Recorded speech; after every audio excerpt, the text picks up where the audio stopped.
할렐루야. 하나님께서 오늘도 넉넉한 은혜 가운데 인도해 주실 줄로 믿습니다.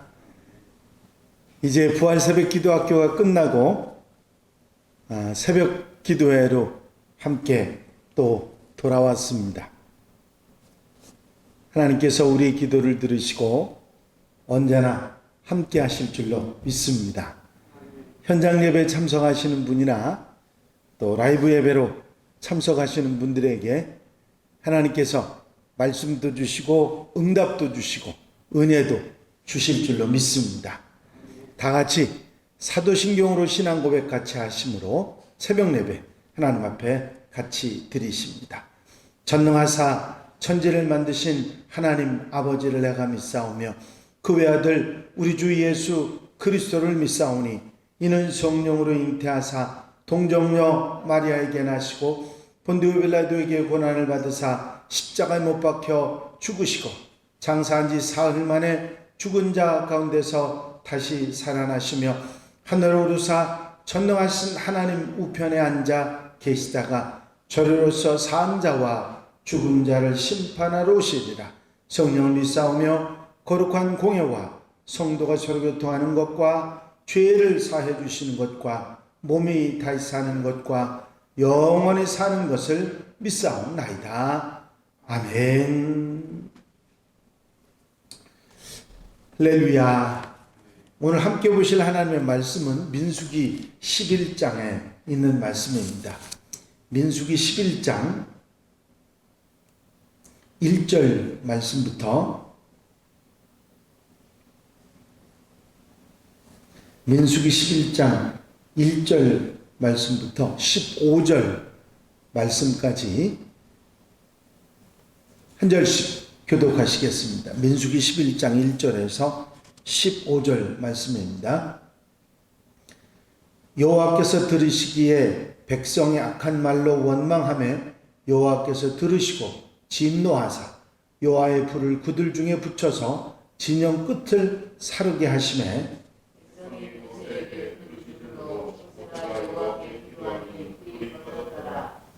그곳 이름을 다베라라 불렀으니 이는 여호와의 불이 그들 중에 붙은 까닭이었더라.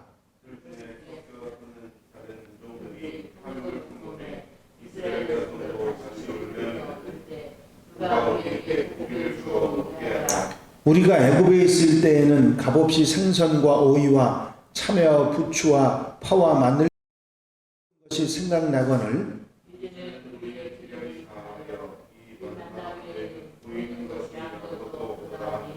만나는 가시와 같고 모양은 진주와 같은 것이라.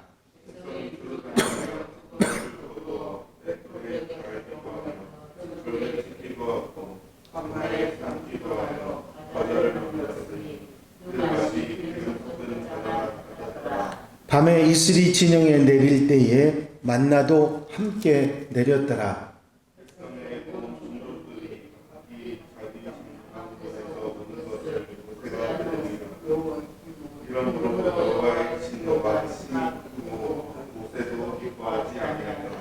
모세가 여호와께 여짜오되 어찌하여 주께서 종을 괴롭게 하시나이까? 어찌하여 내게 주의 목전에서 은혜를 입게 아니하시고 이 모든 백성을 내게 맡기사 내게 그 짐을 합치게 하시나이까? 이 모든 백성을 내가 대하나이까? 내가 그들을 낳나이까? 어찌 주께서 내게 영육하는 아버지가 성공된 아이를 품듯 그들을 풀어주고 주께서 그들의 열조에게 맹세하신 땅으로 가라 하시나이까? 이 모든 백성에게 줄 고기를 내가 어디서 얻으리이까? 그들이 나를 향하여 울며 이르되 우리에게 고기를 주어 먹게 하라 하온즉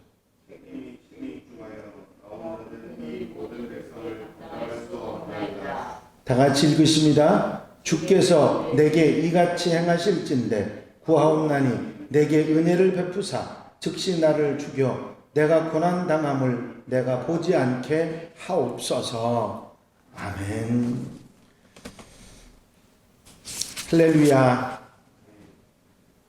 하나님께서 애굽에서 노예로 살면서 고난을 당하는 이스라엘 백성들을 구원해 주셔서 그들을 애굽에서 이끌어 내셔서 이제 가나안 땅으로 전진해서 가게 하셨습니다. 특별히 중간에 시내산에서 하나님께서는 이스라엘 백성들하고 하나님은 이스라엘 백성이 하나님이 되고 이스라엘 백성들은 하나님의 백성이 되는 그런 언약식을 시내산에서 하게 됩니다. 그리고 시내산 밑에서 상당히 오랜 기간을 머무르며 근 1년 동안이죠.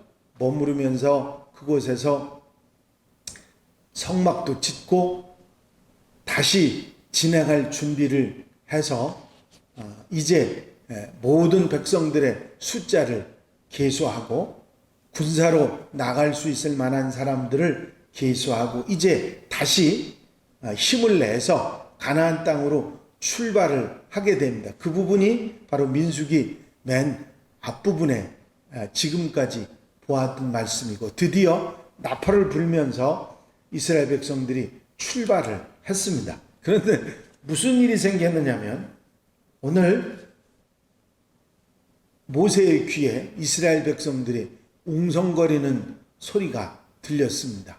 그게 뭐냐면 그들이 걷고 있는 이 광야에 먹을 것이 없다고 불평하는 소리고 왜 우리를 애굽에서 데리고 나와서 이렇게 고생을 시키나 하면서 하나님과 모세를 원망하는 그런 소리였습니다.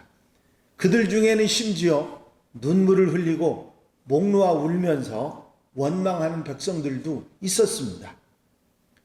자신의 노년의 편안한 삶을 다 버리고 목숨을 걸고 애굽에 가서 이스라엘 백성들을 구해서 편안하게 거하겠다고 그 애굽에 가서 이스라엘 백성들을 구해와서 가나안 땅에 편안하게 거하게 하겠다고 그 일을 위해서 최선을 다했던 모세의 입장에서 얼마나 기가 막혔을까 하고 짐작이 됩니다. 모세의 나이도 적은 게 아니죠. 80대에 이 일을 출발했으니까 그 역시 얼마나 광야 생활이 피곤하고 힘들었겠습니까? 게다가 200만이 넘은 이스라엘 백성들 앞에서 인도해 그리고 그들을 이끌어 나가려고 하니까 얼마나 모세가 부지런하게 움직여야 했는가 하는 것을 알 수가 있습니다. 하루가 멀다 하고 사건 사고가 사방팔방에서 펑펑 터집니다. 모세의 삶은 긴장의 연속이었고 그런 일들을 해결하느라고 정신없이 보냈던 것이죠. 비록 힘들고 어려워도 포기하고 싶어도 하나님의 부름에 순종해서 그 사명의 길을 가는 것이기 때문에 자신의 동족 이스라엘을 위해서 내가 이렇게 해야지 하고 하루하루를 살아왔는데 그런데 그랬던 모세가 장막 앞에 나와서 왜 우리로 하여금 애굽에서 데리고 나와서 이 고생을 시키고 우리를 고기를 좀 먹게 하라고 소리치며 울고 있는 이스라엘 백성들을 보고서 얼마나 마음이 낙심이 되고 화가 나고 힘들었을까 짐작이 됩니다. 하나님께서도 이렇게 불평불만의 목소리로 울고 있는 백성들을 향해서 진노하셨죠. 우리의 삶에 어려움과 고난이 찾아온다고 해서 그것이 하나님이 주신 것이냐 원망하고 불평하는 마음들을 가져서는 안 될 것입니다. 오히려 힘들고 어려운 상황 속에서도 하나님께 신실하고 선하신 계획을 고백하고 하나님을 따르는 마음을 가져야 됩니다. 내가 처한 상황을 뛰어넘어서 가난하고 병들고 힘들어도 환경이 열악해도 하나님께서 앞서가시고 일하심을 바라보는 것이 참된 믿음이라고 말할 수 있을 것입니다. 이스라엘 백성들에게서는 그런 믿음, 하나님께서 책임져 주시겠다고 하는 믿음이 없었습니다. 그리고 하나님께서 모세를 통해서 자기들을 이끌어서 광야에서 굶어 죽게 한다고 하는 그런 생각에 사로잡혔던 것이죠. 이런 백성들의 의심과 불신이 하나님의 진노를 샀고 결국은 진영 끝이 불이 붙는 이 일이 일어나고 모세의 마음이 더 이상 무너질 수 없을 정도로 무너지고 괴로워졌습니다. 지금 본문에 나오는 모세는 얼마나 힘이 들었으면 하나님 앞에 사직서를 제출하고 있습니다. 직원이 한 20명만 되는 회사를 운영하는 그런 사장님들도 스트레스를 얼마나 많이 받는지 모릅니다. 직원 한 사람만 말썽을 일으켜도 회사가 흔들흔들 할 수 있으니까요.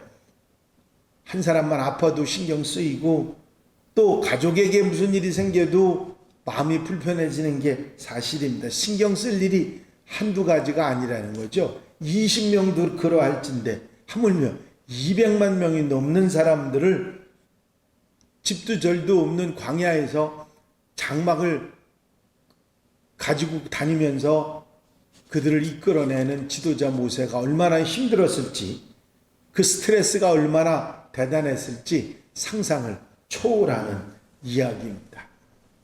연구를 통해서 사람들이 받는 가장 큰 스트레스들을 순위를 매겨봤는데 4위가 네 번째로 스트레스 받는 게 이사였습니다. 현재 사는 집 팔아야죠. 새롭게 살 집 찾아야죠. 이삿짐 챙겨야 되죠. 또 그리고 새로운 환경에 적응해야 되죠. 그 스트레스가 만만치 않다는 얘기죠. 3위는 직장을 바꾸는 겁니다. 직장이 변화가 되면 인간의 그 삶 속에서 직장에서 보내는 시간이 집에서 보내는 시간보다 사실 더 많습니다. 그러다 보니까 먹고 사는 문제하고 직결이 돼 있으니까 스트레스가 보통 많은 게 아니고 그 직장이 바뀌고 환경이 달라진다는 건 더더욱이 엄청난 스트레스가 드는 것이죠. 2위는 직계 가족의 사망이고요. 1위는 배우자의 사망이었습니다. 스트레스가 얼마나 우리에게 악영향을 주는지 잘 아는데 200만 명을 이끌고 스트레스를 받는 모세가 아마 받는 스트레스 장난이 아니었을 것입니다. 11절에서 15절까지의 내용을 보면 이 현대어 성경에 번역된 번역본입니다. 왜 주께서는 주의 종을 괴롭히십니까? 왜 제가 주의 은총을 받지 못하며 주께서는 이 모든 백성의 짐을 다 저에게 지우십니까? 이 모든 백성들을 제가 낳았습니까? 제가 저들을 아들을 낳은 것처럼 주께서는 유모가 아기를 품듯이 저들을 제 팔에 품고 주께서 그들의 조상에게 맹세한 땅으로 데려가라고 하십니까? 제가 고기를 어디서 구해서 이 백성에게 주겠습니까? 제가 저들이 저를 보고 우리에게 고기를 주어 먹게 하라고 울어댑니다. 저 혼자마저는 이 백성들을 도저히 감당할 수가 없습니다. 벅찹니다. 주께서 제게 이렇게 하시겠다면 제발 저를 불쌍히 여기셔서 지금 당장 저를 죽이시고 이 곤란을 계속 당하지 않게 하소서. 그러면서 모세가 하소연을 하고 이제 사직서를 쓰고 있는 이야기입니다. 모세가 받는 스트레스가 얼마나 많았으면 이렇게 사는 것보다 차라리 죽는 게 낫겠다고 그렇게 말하고 있는 것입니다. 모세의 어깨에 짓누르고 있는 짐의 무게가 얼마나 큰지 알 수 있는 대목이죠.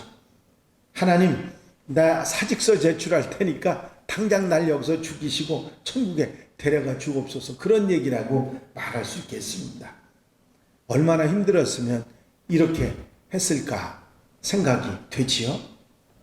하나님께서는 그러한 모세에게 두 가지 말씀을 해주십니다. 하나는 70명의 지도자를 세워서 네 일을 대신 하게 하라고 하는 말씀을 하시고요. 동역자들을 세워주실 것을 말씀을 하십니다.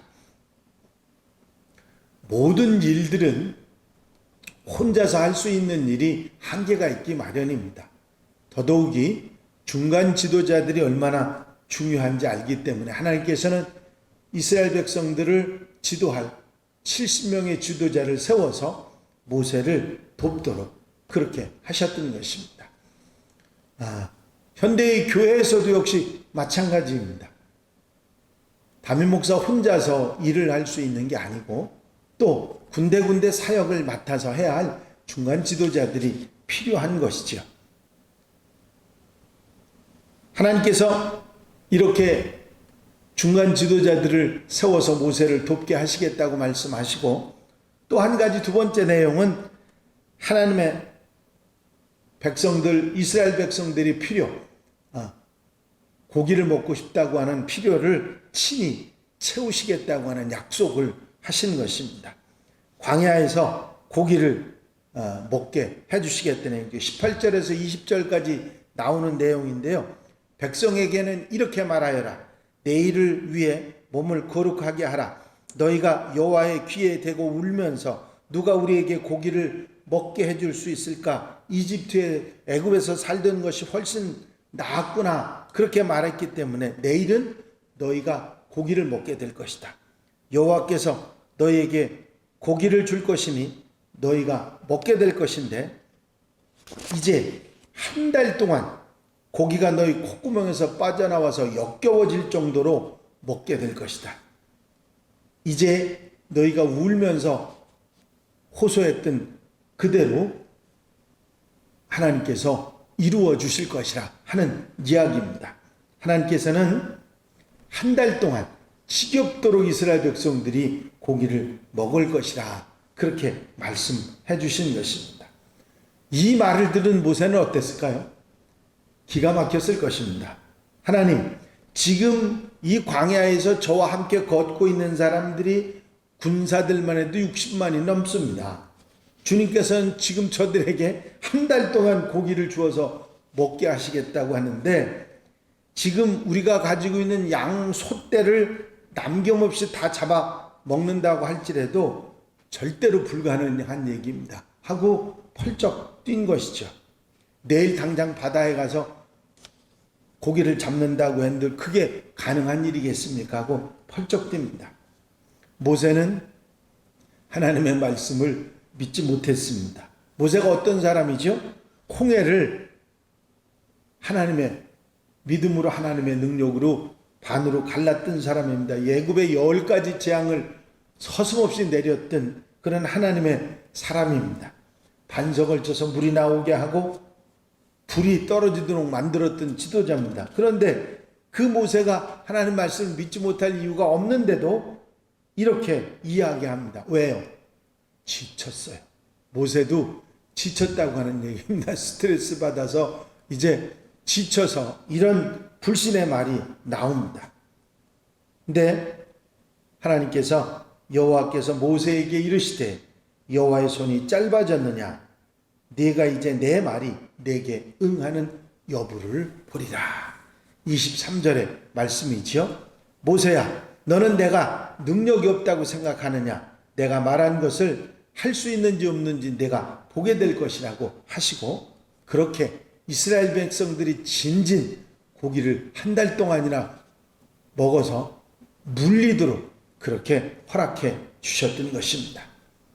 여기서 이 이야기 가운데서 우리가 생각하게 되는 것은 모세와 같이 정말 훌륭한 그런 탁월한 하나님의 사람도 홀로 모든 일을 잘 감당하기는 어렵다, 힘들다 하는 이야기입니다. 여러분, 우리가 해야 할 일들, 교회에서 해야 할 일들은 서로 나누어 져야, 짐을 나누어 져야 합니다. 어느 한 사람에게 짐이 무겁게 내려누를 때 모세와 같은 반응을 보일 수밖에 없는 것입니다. 하나님께서 도와주실 것을 믿고 서로 협력하며 함께 나가는 일이 중요합니다. 하나님께서는 우리에게 소망을 주시고 함께 해주시고 감당할 수 있도록 인도해 주실 줄로 믿습니다. 이제 많은 분들이 교회 안에서 사역을 감당하면서 혼자 힘들어할 수 있습니다. 서로 옆에서 협력해서 도와서 하나님의 일을 잘 감당하는 지혜로운 성도들, 협력하는 성도들, 함께하는 성도들이 다 되시기를 바랍니다. 기도드리십니다. 사랑과 은혜가 용시 많으신 아버지 하나님, 모세가 이스라엘 백성들을 이끌며 힘들어하고 어렵고 사표를 제출하는 그런 모습까지 보게 됩니다. 얼마나 힘들었으면, 그 받는 스트레스가 얼마나 많았으면 그런 일이 있었을까 우리가 생각해 봅니다. 우리 하나님의 사역을 하면서도 누구 한 사람에게 맡겨놓고 내몰라라 하는 것이 아니라 서로 협력하고 함께하여 같이 협력해 나가는 하나님의 백성들, 하나님의 일꾼들이 되도록 인도해 주시옵소서. 아버지, 우리가 사는 모든 세상 속에서도 협력하고 더불어 살아가며 조화 있게 아름답게 사는 하나님의 백성들로 삼아 주시옵소서. 이 한날의 삶을 온전히 주님께 맡겨드리오니 이 한날의 삶 가운데서 서로 더불어 조화 있게 함께 살아가면서 협력하며 사랑하며 하나님의 백성으로 복되게 아름답게 살아가게 하여 주시옵소서. 허락해 주실 줄로 믿사옵고 예수 그리스도의 이름으로 기도하옵나이다. 아멘. 주님 가르친 기도 함께 드리십니다. 하늘에 계신 우리 아버지시여, 이름이 거룩히 여김을 받으시오며 나라의 마옵시며 뜻이 하늘에서 이루어진 것 같이 땅에서도 이루어지이다. 오늘날 우리에게 일용할 양식을 주옵시고 우리가 우리에게 죄 지은 자를 사하여 준 것 같이 우리 죄를 사하여 주옵시고 우리를 시험에 들지 말게 하옵시며 다만 악에서 구하옵소서. 나라와 권세와 영광이 아버지께 영원히 싸움나이다. 아멘. 이 시간 기도하실 때에 교회 부흥과 발전을 위해서, 공통기도 제목들 위해서, 또 중보기도할 분들 위해서 기도하시고 자유롭게 기도하시다가 돌아가시기 바랍니다.